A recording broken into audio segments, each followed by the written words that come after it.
Bismillahirrahmanirrahim. Assalamualaikum warahmatullahi wabarakatuh. Bertemu kembali dengan saya, Andri Primanugroho, di mata kuliah Profesi Keteknikan.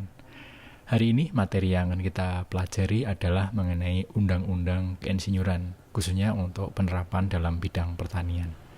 Nah, ini paparannya mengenai undang-undang keinsinyuran dan pengembangan SDM bidang pertanian. Ini ada kaitannya dengan kita ya, khususnya di bidang teknik pertanian. Nah, ini latar belakang. Jadi sebenarnya 40 tahun terakhir, tamatan PT Teknik dan Pertanian, gelarnya itu ada yang sudah ST, ada yang SP. SP itu di pertanian, kalau di teknologi pertanian itu ada yang STP. Yang sudah ST itu di Jember, di IPB, dan juga Udayana. Ini sudah ST. Nah, UGM sebenarnya diharapkan untuk segera ST juga. Namun karena kurikulum baru, itu baru 2021 ini selesai. Jadi untuk alumni yang lulusannya yang belum mengenyam kurikulum itu, maka belum berani untuk disahkan menggunakan gelar ST. Nah, tadi saya sampaikan ada transisi, mungkin STP-nya itu, ST-nya itu teknik pertanian, atau mungkin masih STP, namun kurikulumnya yang kurikulum teknik yang 70% itu, lebih dari 70% itu yang bernuansa keteknikan. Nah, dulu gelar IR ya, kalau Anda melihat dosen-dosen kita, ada Prof. Lili, ada Prof. Bambang, ada lagi Pak Nur Sigit, itu gelarnya depannya IR, insinyur. Namun setelah itu ada Bu Tining, ada Pak Joko, itu sudah STP di belakang. Nah, dulu memang lulusan dari eksak ya, eksak di kehutanan itu sama. Kehutanan, pertanian, teknologi pertanian itu gelarnya IR depan. Namun itu menjadi dasar tanpa hukum. Jadi hanya ya udah dulu ada sarjana muda, kemudian ada insinyur semacam itu. Sehingga ada muncul ini UU nomor 11 tahun 2014 di mana PII selaku pemegang amanah UU keinsinyuran tersebut itu membentuk sebuah ini ya eh, badan ya, badan kejuruan, disebut dengan badan kejuruan atau BK istilahnya. Nah, ini kalau kita lihat timelinenya itu dari PII berdiri itu 1952, kemudian ada pendirian IT, Organisasi Pendidikan Teknologi Indonesia tahun 84, kemudian ini 95 itu ada rintisan IP kerjasama dengan IEAUS T, ini dari luar negeri ya. Nah, ini yang tahun 2000 ini mulai pada level internasional, yaitu kesetaraan sertifikasi insinyur profesional di APEC dan ASEAN. Jadi nanti harapannya ya, kalau Anda tersertifikasi di, misalkan ada, kita nanti ada di PII, itu Anda bisa gunakan sertifikat itu untuk mencari pekerjaan di ASEAN. Itu sama, levelnya sama, pengakuannya sama. Sama kayak Anda punya SIM ya, surat izin mengemudi yang levelnya internasional. Jadi itu bisa dipakai dimanapun. Itu sama, surat namanya STRI nanti kalau sudah mendapatkan sertifikasi. Nah, tahun 2003 itu ada diskusi publik di DPR. Ini yang hadir dari TP itu Prof. Tineke dan Dr. Januar, ini dari IPB. Karena kalau kita melihat teknik pertanian, prodi teknik pertanian itu hanya ada dua akarnya, itu dari IPB atau dari UGM. Nah, waktu itu dulu IPB duluan. Nah, ini ada Prof. Tineke dan Prof. Januar, Pak Januar yang ikut tahun 2003. Sehingga tahun 2014 itu ada UU nomor 11 tentang keinsinyuran. Dan tahun 2019 ini ada ini ya, lebih dari 50.000 dengan 1.300 insinyur profesional anggota PII dan 23 badan kejuruan. Nah, badan kejuruan ini melingkupi tadi bidang-bidang, ada yang teknik pertanian, ada yang teknik mesin, ada yang kebumian, dan lain-lainnya. Nah, untuk TP sendiri juga diakui di sana. Berarti kita punya kesempatan untuk tadi, selain mendapatkan insinyur profesional, kita juga bisa melakukan sertifikasi ke sana. Nah ini 1900. Nah nanti kalau insinyur itu biasanya di belakang ada gelarnya. Insinyur misalkan tadi eh, insinyur terus nama, terus belakangnya ada IPM, ada IPU, ada IPP. Nanti penjelasannya akan lebih detail nanti.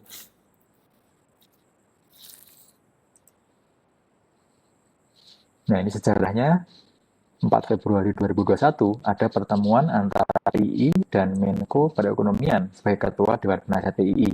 PII sebagai organisasi profesi juga diminta untuk mendorong vokasi di bidang teknik diakui dan diberikan STRI bila telah memenuhi syarat. Dan dari sekitar 3 juta lulusan SMA per tahun saat ini, hanya 1,3 juta orang yang dapat diterima di perguruan tinggi. Sisanya 1,7 juta orang biasanya masuk ke vokasi. Vokasi itu misalkan ada sekolah D3, D4, ini sekolah vokasi ya. Pemerintah menaruh perhatian besar terhadap pendidikan vokasi ini. Dan kemudian dari situ PII diminta membuat pilot project untuk menangani hal ini. Ini kaitannya dengan bagaimana orang profesional itu dari level uh, ada yang dari akademik, berarti dia dari sarjana, atau yang dari profesional untuk dari sisi vokasi, D1, D2, D3, D4. Nah itu punya jalur karir sendiri-sendiri dan itu perlu diwadahi. Nah ini melalui PII dia punya kegiatan ini namanya sertifikasi.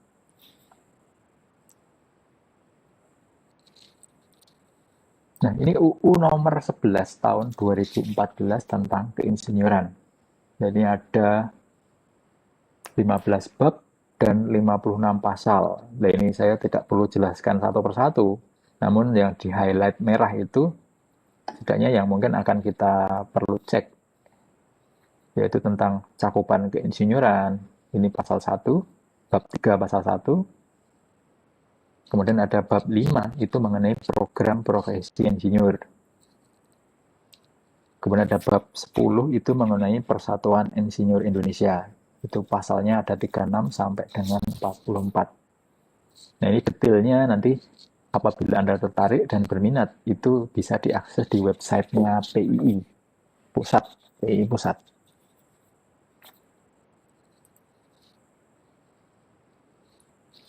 Nah ini adalah skematik ya, skematik milestone untuk mendapatkan profesi insinyur. Nah ini Anda posisinya di bawah sini. Ini adalah ST, Sarjana Teknik, STP, atau tadi ada yang SP. Kemudian ini ada PPI. PPI itu tuh program profesi insinyur, jadi masuk dalam semacam kuliah itu, kelas program profesi insinyur, PPI namanya. Kalau di kita pengen mendirikan, saat ini sedang proses ya, karena yang tersertifikasi itu baru Pak Lili di UGM ya. Nah, di IPB itu sudah punya namanya PPI ini. PPI ini akan menghasilkan seorang insinyur. Nah, insinyur ini nanti dia akan melakukan uji kompetensi. Diuji kompetensinya, lalu mendapatkan sertifikat kompetensi insinyur, kemudian dia mengajukan STRI, surat tanda registrasi insinyur, atau semacam SIM-nya ya. SIM-nya di sini. Nah, dia nanti mendapatkan gelar IR untuk asing atau profesi insinyur ininya, gelarnya. Nah, dia akan melakukan praktek keinsinyuran, kemudian ada namanya PKB, perpanjangan. Kalau misalkan perlu dilakukan perpanjangan. Jadi, dia punya jangka waktu tertentu, semacam kayak SIM ya, masa berlakunya itu misalkan 5 tahun, kemudian kalau sudah selesai, sudah habis, maka dia perlu perbaruan atau perpanjangan. Nah, di sini untuk bisa melakukan kompetensi ini, oh ini ada informasi lebih detailnya ini. Oh, sorry. Nah,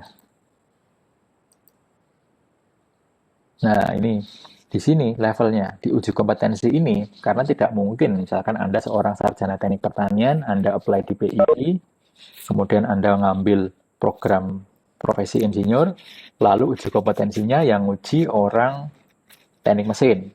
Nah, nanti ya nggak nyambung. Makanya di sini ada peran namanya BK di sini ya, Badan Kompetensi.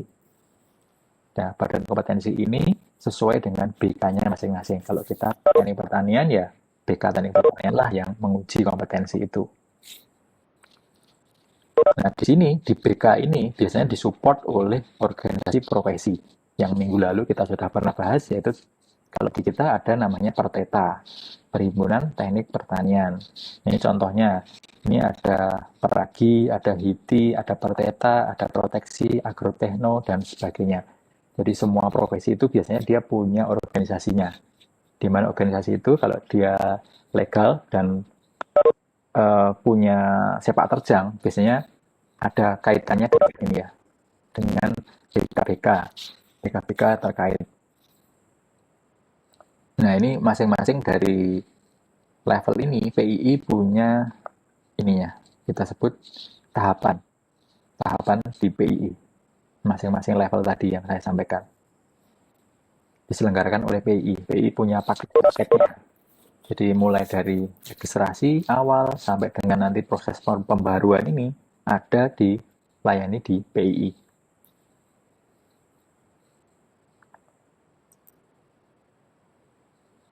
Nah, ini kalau yang terakhir, kerjasama internasional dan lain-lain ini ada kaitannya dengan uh, organisasi yang level di atasnya, di internasional. Biasanya uh, dia punya semacam MOU antara PII dengan organisasi di level ASEAN. Sehingga nanti output dari PII itu diakui. Nah, ini ada juga penjaminan mutu untuk menjamin bahwa kompetensi yang diujikan dan orang yang sudah diuji itu memang benar-benar layak dan dia berhak untuk mendapatkan sertifikat.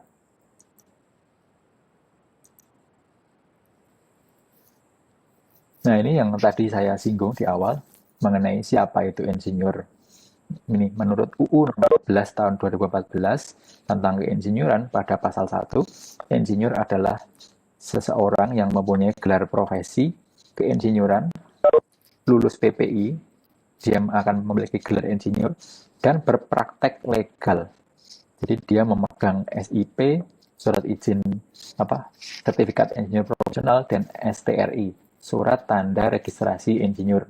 Jadi memegang SIP dan STRI. Dia baru disebut insinyur. Jadi kalau Anda pengen IR harus mengikuti tahapan-tahapan tadi. Mulai dari registrasi, PPI, kemudian nanti mengajukan STRI. Sedangkan keinsinyuran adalah kegiatan teknik dengan menggunakan kepakaran dan keahlian berdasarkan penguasaan iptek untuk meningkatkan nilai tambah dan daya guna secara berkelanjutan dengan memperhatikan keselamatan, kesehatan, kemaslahatan, serta kesejahteraan masyarakat dan lingkungan. Jadi, insinyur itu orangnya, keinsinyuran adalah aktivitasnya, prakteknya. Output produk melalui proses produksi dan pengelolaan bisnis. Kemudian kegiatan teknik yang menguasai iptek dan praktek perlu adanya itu tadi dalam kita melaksanakan sesuatu terkait dengan keinsinyuran itu di sini ada IP, IPM, dan IPU. Itu adalah strata atau level dari insinyur yang diperoleh tersebut. Yang pertama itu insinyur profesional pertama, IPP. Yang IPM itu insinyur profesional madya atau tengah. Yang U itu insinyur profesional utama atau yang paling tinggi. Jadi IPP, IPM, IPU. Levelnya seperti itu.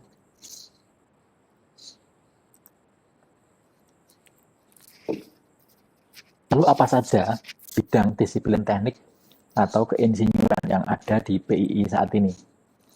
Menurut UU nomor 11 tahun 2014 pasal 5 ayat 1 dapat dilihat di bawah ini. Jadi keinsinyuran mencakup disiplin teknik yang A itu kebumian dan energi, rekayasa sipil dan lingkungan terbangun, yang C itu industri, D itu konservasi dan pengelolaan sumber daya alam, yang E itu pertanian dan hasil pertanian. Kita masuk di level ini, di yang E ini. Yang F itu teknologi kelautan dan perkapalan, dan G itu aeronautika dan astronautika. Nah, BK Teknik Pertanian itu masuk di pertanian dan hasil pertanian. Ranahnya masuk di nomor yang E itu. Pertanian dan hasil pertanian. Nah, ini apa saja bidang kerjanya? Menurut UU tadi nomor 11 2014, pasal 5 ayat 2, yang pertama itu pendidikan dan pelatihan teknik atau teknologi. Bidang kerjanya. Jadi kalau kerja di bidang pendidikan, misalkan dosen, pengajar, itu masuk dalam pendidikan, pendidikan teknik.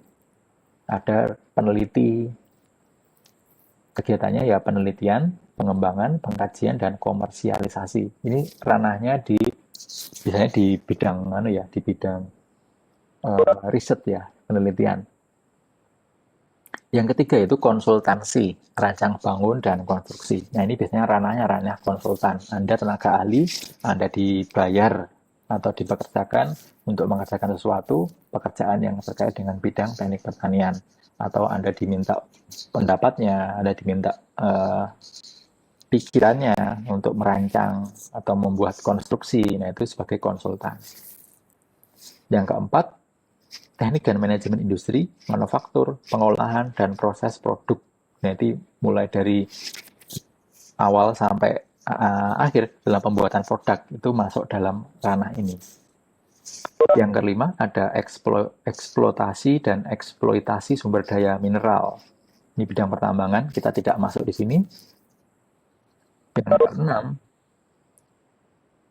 ada penggalian, penanaman, peningkatan, dan pemulihan sumber daya hayati. Nah, yang nomor 6 ini terkait dengan hampir mirip dengan ini ya, bio.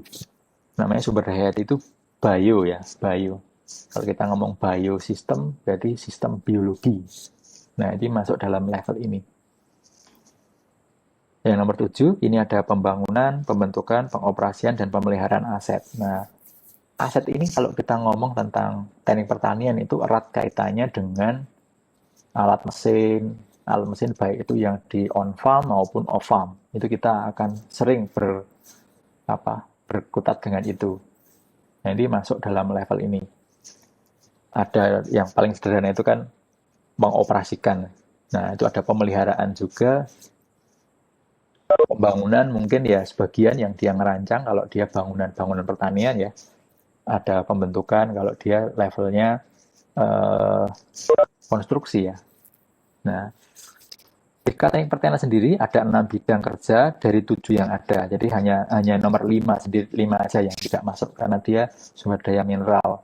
Jadi ini masuk dalam bidang pertambangan. Jadi delivery produk ke konsumen dalam satu entitas bisnis. Jadi kalau kita lihat ini ada hampir 90% bisa masuk di pasal 5 ayat 2 ini, bidang-bidangnya. Bidang-bidang pekerjaannya yang dikerjakan seperti ini. Kalau Anda lihat alumni, kalau lihat di YouTube-nya Teknik Pertanian itu kan ada cerita alumni ya, cerita sukses alumni. Bagi yang belum melihat, silahkan cek di YouTube-nya Teknik Pertanian dan Biosistem UGM. Ada beberapa alumni yang bekerja di bidang, ada yang di pendidikan, itu banyak. Ada yang di bidang industri, ada Pak Honggo, itu kemarin yang punya usaha mesin untuk ini ya, pencetak makanan ya, pencetak makanan. Udah semi otomatis itu, dengan robotik ya. Ada Pak Honggo, ada juga Pak yang kerja di Kubota itu, dia di pemasaran, Pak Wawan. Ada juga Pak Takwan, kalau Anda lihat di YouTube-nya itu banyak. Nanti Anda bisa lihat tuh, mematakan sebenarnya alumni-alumni itu berkiprah di bidang apa saja. Dan nanti kalau misalkan Anda ingin ada keinginan seperti beliau, itu sebenarnya Anda punya gambaran. Misalkan apa saja yang harus dilengkapi, apa yang harus dilakukan, dan nanti seperti apa milestone-nya.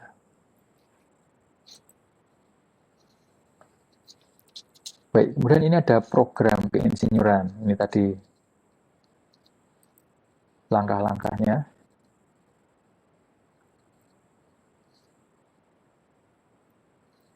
Dari yang tadi saya sampaikan, gelar ST atau STR, gelar akademik.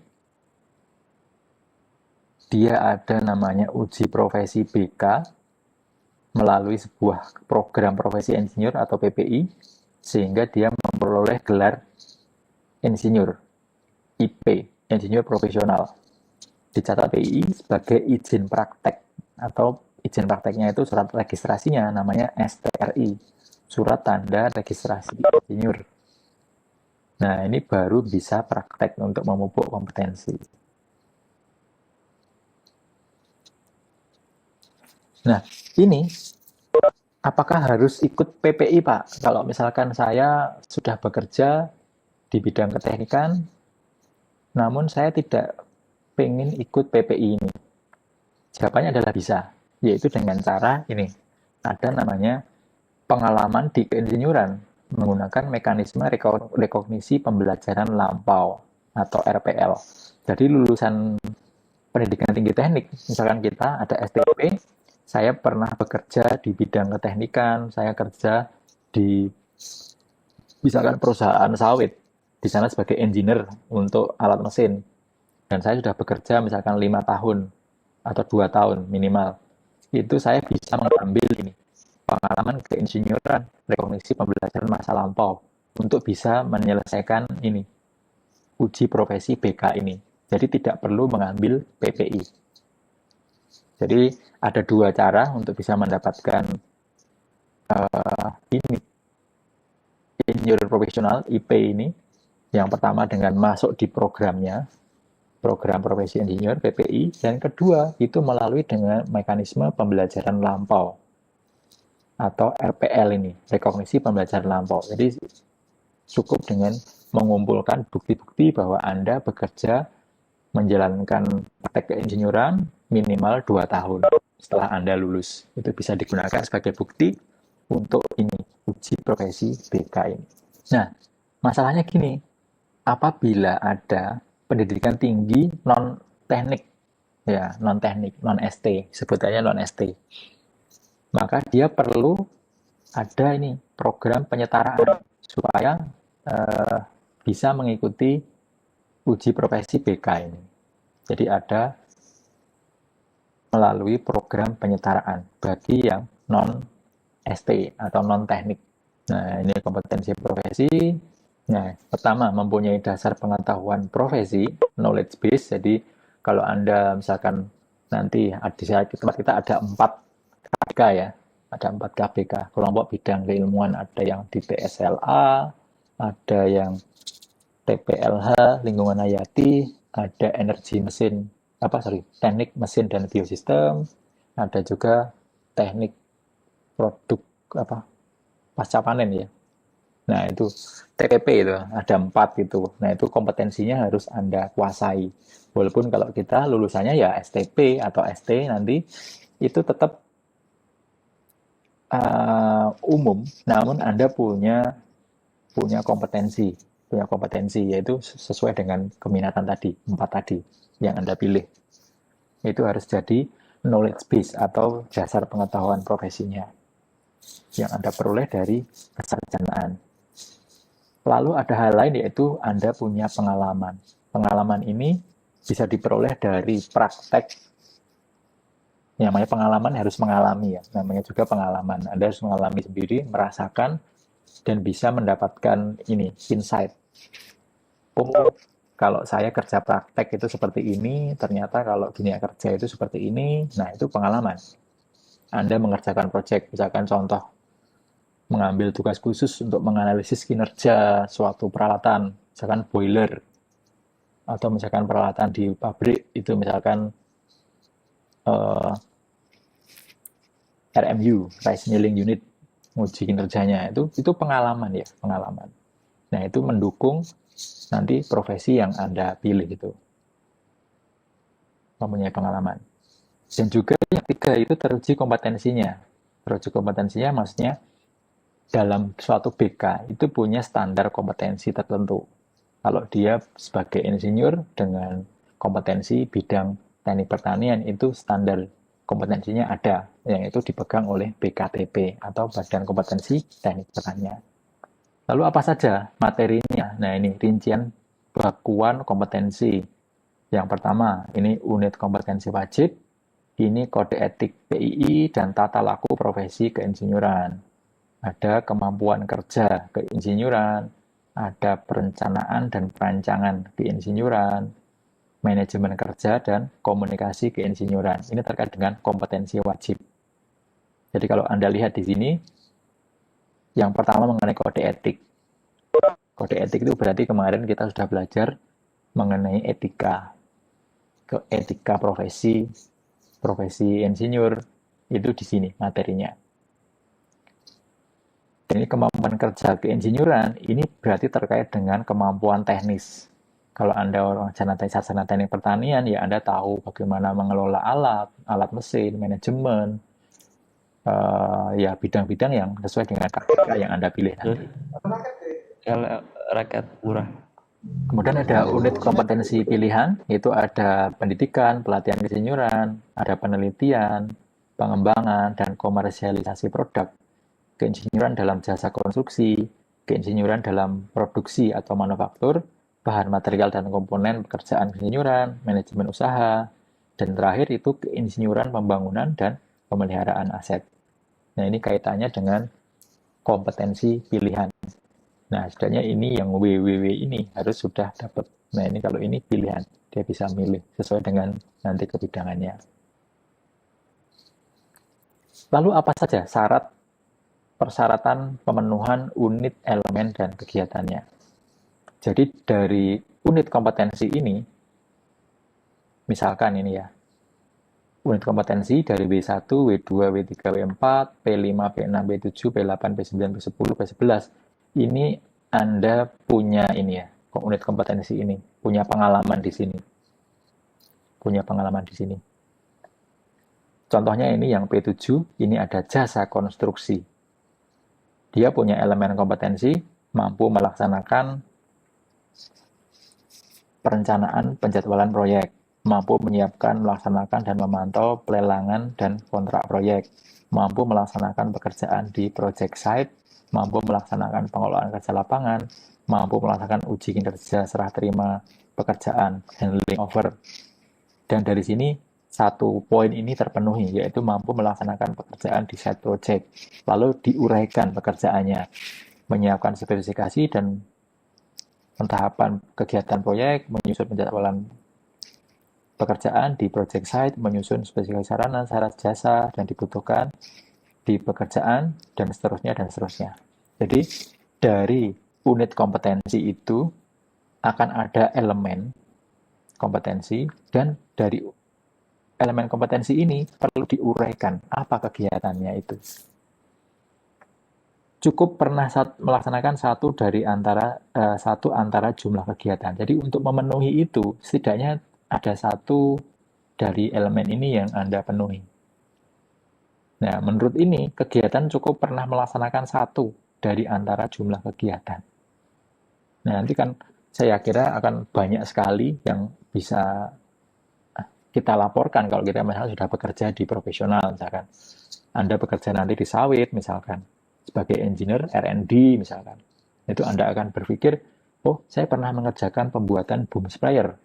Oh, boom sprayer itu mulai dari rancangan, mulai dari pengelolaan SDM, alokasi material, nah itu semua bisa dimasukkan dalam poin-poin ini. Jadi tidak semata-mata satu kegiatan hanya satu entry itu tidak, dia bisa terdiri dari beberapa elemen kompetensi. Nanti detailnya mungkin kalau Anda nanti sudah saatnya nanti akan merasakan bagaimana memasukkan ini, poin-poin ini. Nah, ini elemen cukup dibuktikan mampu pada 50% dari jumlah elemen. Jadi untuk bisa dilulus ini. Di bagian elemen, ini cukup satu kegiatan, yang di sini 50, dan unit.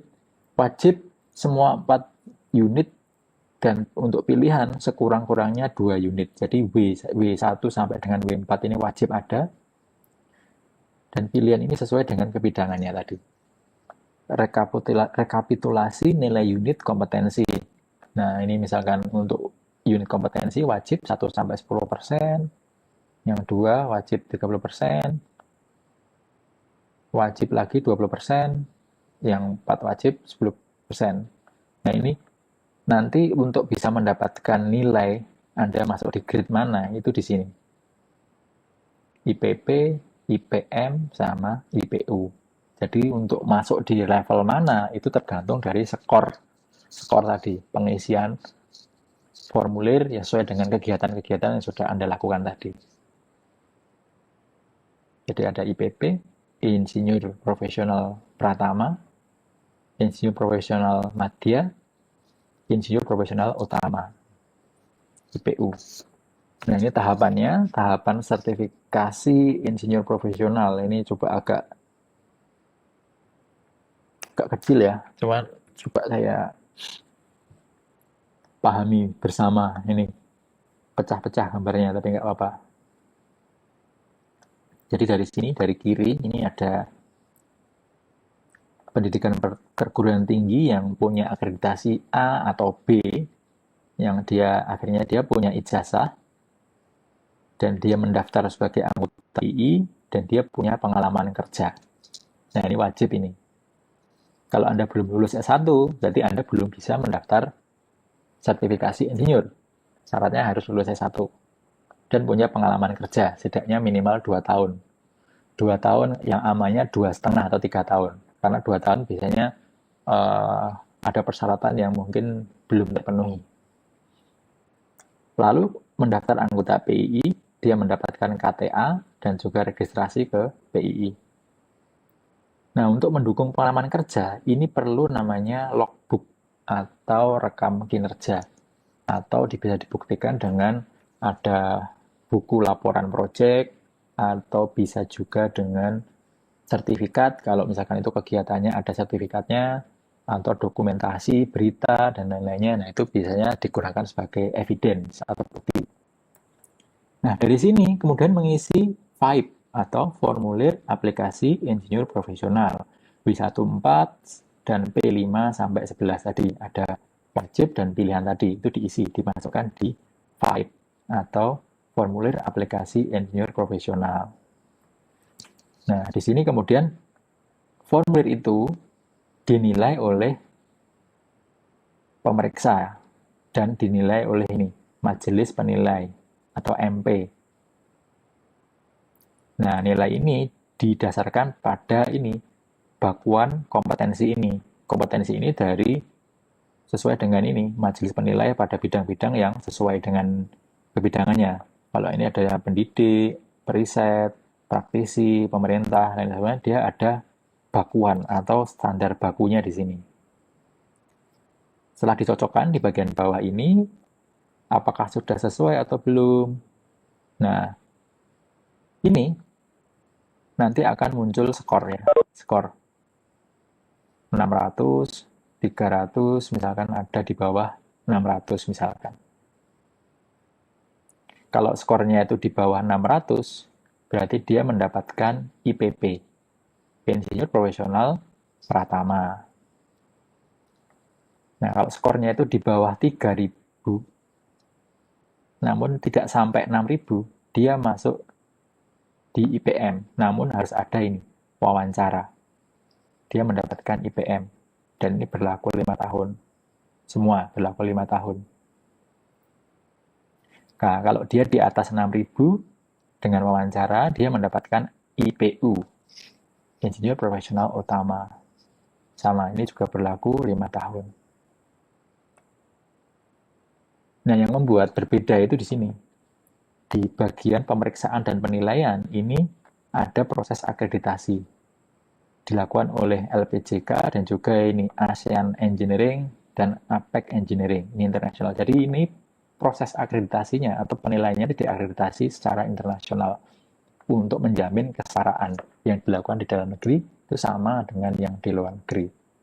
Ini yang tadi saya sampaikan, ada kesepakatan antara PII dengan ini ASEAN Eng dan APEC Engineering. Nah, setelah Anda memperoleh ini sertifikat IPP, IPM atau IPU ini, Anda bisa melakukan kegiatan. Tadi, melakukan kegiatan. Nah, misalkan ini sudah habis, Anda bisa melakukan perpanjangan IPU-nya itu, perpanjangan IP-nya itu, sesuai dengan level-level yang diinginkan. Pertanyaannya gini, apakah saya bisa naik Pak dari IPP ke IPM? Ya bisa, tadi dengan melalui tahapan saat perpanjangan atau update ini pasti akan nilainya akan masuk lagi yang baru melengkapi file yang sebelumnya itu. Jadi prosesnya seperti ini, mulai dari bagaimana Anda lulus sampai dengan Anda memperoleh sertifikat insinyur profesional. Nah, mungkin Anda pernah notice mungkin ya, gelarnya Pak Panut Mulyono. Pak Rektor itu Insinyur Panut Mulyono, M.Eng, D.Eng, Asian Eng. Nah, itu. Asian Eng itu di sini. Levelnya di sini. Berarti tersertifikasi di ASEAN Engineering. Jadi levelnya level ASEAN. Nah, ini kemudian ini untuk kurikulum. Kalau misalkan tadi contohnya yang pertama kita ngambil Anda sudah berpengalaman kerja 2 tahun, 3 tahun di bidang teknik pertanian. Jadi dengan pekerjaan Anda itu bisa diakui, didaftarkan untuk mendapatkan sertifikat insinyur. Nah, pilihan kedua ini mengambil program studi profesi insinyur. Nah, ini kalau mengambil ini berarti mata kuliahnya itu ini ya, kode etik dan etika profesi. Ini sama seperti materi yang saya sampaikan kemarin. Kemudian ini ada profesionalisme keinsinyuran. Ini juga 2 SKS. 2 SKS. Lalu ada K3L. Ini keselamatan kerja ya, K3. Dan ini ada praktek keinsinyuran, berarti ini aktivitas yang dilakukan. Seperti hanya pengalaman-pengalaman kerja. SKS-nya ada 12 di sini. Nah, ini di sebelah kanan ini kolomnya, ini kolom elemen 5. Kalau misalkan nanti mengisi, merefer pada poin-poin ini. Romawi 31, Romawi 32, sampai dengan Romawi 35, itu terkait dengan praktek keinsinyuran. Yang nomor 5, ini studi kasus, 4 SKS. Dan terakhir ada seminar, workshop, dan diskusi. Jadi memang ada beberapa poin-poin, mulai dari pemahaman mengenai etika, kemampuan teknis di lapangan, dan juga bagaimana penyajiannya ya. Penyajian itu diwakili dengan ini, ada elemen seminar, workshop, dan diskusi. Nah, ini desain pemahaman untuk IP lebih dari 600 untuk kegiatan reguler. Nah, ini ada W1, W2, W3, W4 tadi untuk penilaian dan juga muatan keprofesian terkait lingkup keinsinyuran, korporasi, good governance, bidding document, dan sustainability. Ini materi-materi tentang keprofesian. Lalu apa saja praktek keinsinyuran? Mungkin akan muncul pertanyaan, praktek keinsinyuran. Nah, ini perencanaan contohnya, kegiatan di tempat magang, siklus keinsinyuran, ini pelaksanaan SKS-nya, dan jenis studi. Nah, ini ada perencanaan, perancangan, konstruksi, produksi, operasi pemeliharaan, dan pengembangan. Nah, ini bisa pilihan, yang wajib itu yang perancangan, produksi ini wajib. Nah, ini tempatnya ya, di kebun atau industri dan lain-lainnya. Jadi ini kita bisa petakan siklus keinsinyuran, kemudian ada misalkan kita cocoknya mengambil misalkan wajibnya yang mana, nah itu bisa dipilih di sini. Jadi ada strategi dalam memilih SKS tadi, karena 12 SKS itu sangat banyak sekali, dan itu tergantung dari person. Nah ini berikutnya, terkait dengan program spesialis dan hubungan BK, PI, dan HKK. BK organ PI pelaksana, SKI, dan STRI. HKK keahlian keinsinyuran yang spesifik sesuai jurusan prodi. Ada di sini AGH tanah, TEP itu teknik pertanian, HPT itu hama penyakit tanaman, THP itu teknologi hasil pertanian, agrotekno itu hampir mirip dengan teknologi pertanian, karena dia agroteknologi. Nah, ini ada insinyur SKKNI level 7 dilaksanakan PPI bersama BK. Ini kesinambungan ya, program kerjasama antara HKK. Nah ini terakhir untuk penutup. Jadi pertanian dan hasil pertanian merupakan disiplin teknik. Maka dari itu gelar profesinya melalui PII adalah insinyur. Jadi kita secara legal dan syah itu berhak untuk mendapatkan insinyur. Namun dengan tadi ada tahapannya dan ada yang perlu dilengkapi dan ada yang perlu disiapkan. Jadi ada next levelnya, next stepnya. Jadi tidak semata-mata lulus bisa langsung dapat insinyur, tapi harus melalui tadi tahapan. Insinyur bidang pertanian dan hasil pertanian dalam berpraktek perlu IPP, IPM, IPU, dan STRI. Jadi syaratnya kalau insinyur profesional itu harus punya ini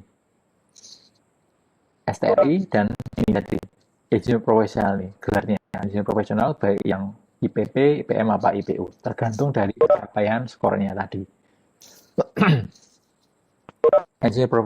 Profesi insinyur di PI bergabung dalam BK atau Badan Kompetensi dan juga HKK. Anggota HKK sekaligus anggota BK. Yang keempat, program PI pengelola jenjang. Nah ini tadi terakhir, insinyur itu SKKNI-nya, Kompetensi Nasional Indonesia level 7 dilaksanakan PPI itu program profesi insinyur bersama dengan Badan Kompetensi dengan BK. Spesialis 1 level 1 level 8 dilaksanakan PI bersama HKK. 2 spesialis 2 level 9 dilaksanakan PPI bersama HKK juga. Yang terakhir, PT perguruan tinggi bersama PII dan pemerintah membuat roadmap SDM keinsinyuran untuk mendukung pembangunan pertanian dan kemandirian bangsa.